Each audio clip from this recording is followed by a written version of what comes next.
You really think you can help? I sure hope so. In early February 2011, 4 WSU students filled with questions and a burning desire to make a difference traveled to the Philippines. There they found and fell in love with a culture and a place that inspired them to help change the world, one mangrove at a time.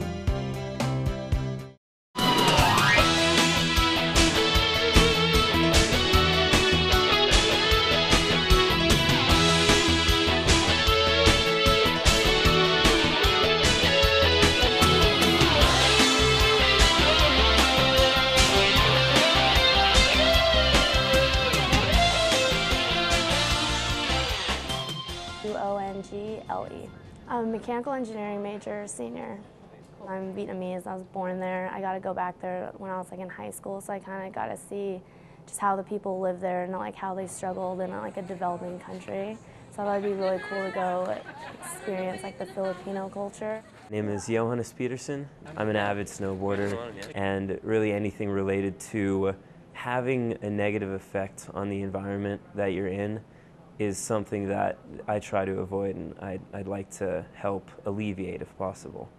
My name is Ian Hart. It's different from what we usually get to do as mechanical engineers. My name is Samantha Sanders, one of the 4 engineering students. I liked the idea of the project. I liked the idea of doing something different, of taking a role where we don't know exactly what the question is or the answer is, and trying to relate to a people that I really don't know anything about.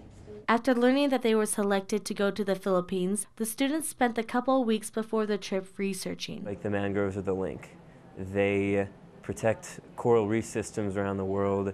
They protect the people from tidal systems. They create fish estuaries for them to make economy from breeding fish. We have found that they're being destroyed worldwide in many different places because they're regarded as useless. They found that areas such as the Philippines have seen their mangrove population almost cut in half due to deforestation and natural disasters.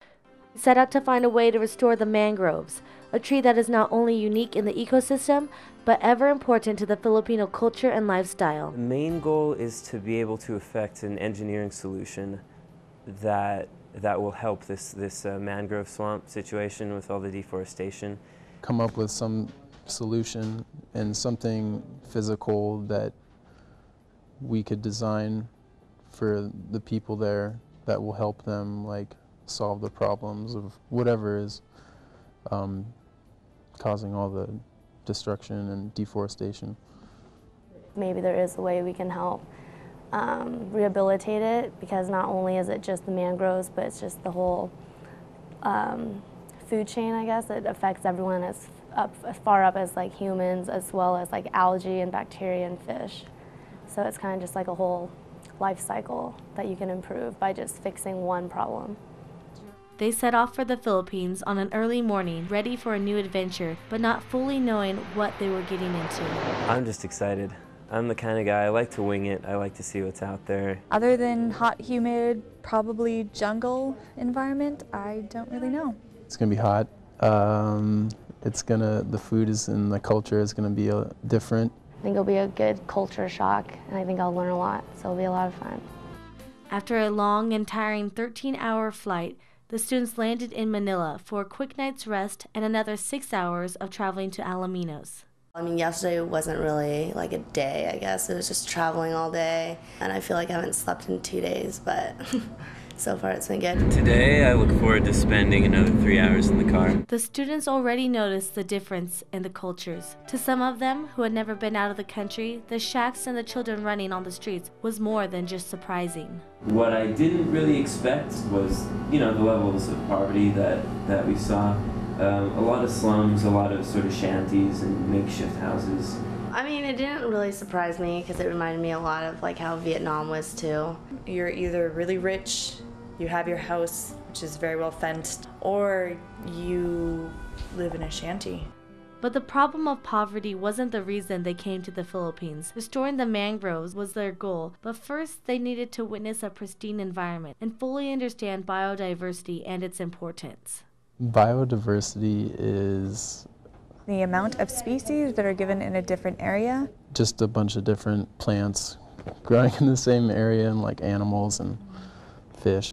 They headed out to the 100 Islands to really see what a pristine environment was and to really immerse themselves in the biodiversity and culture that surrounded them. 123 stairs, one for each island. Seeing the amount of different species of plants on there. Here there was just a whole bunch of different kinds of deciduous trees on one single island. All the dynamite fishing and cyanide fishing, it's definitely done a lot to spoil a lot of that. And so it's good that we're getting back into the healing side of things. On the second day, the students were still filled with unanswered questions. They had seen the gorgeous blue waters that surround the island, but still no mangroves. The trip started making them feel anxious. I am kind of nervous because we haven't really gotten to see like anything, so we kind of don't really know what we're talking about yet. Because I mean, none of us have ever even seen like a mangrove.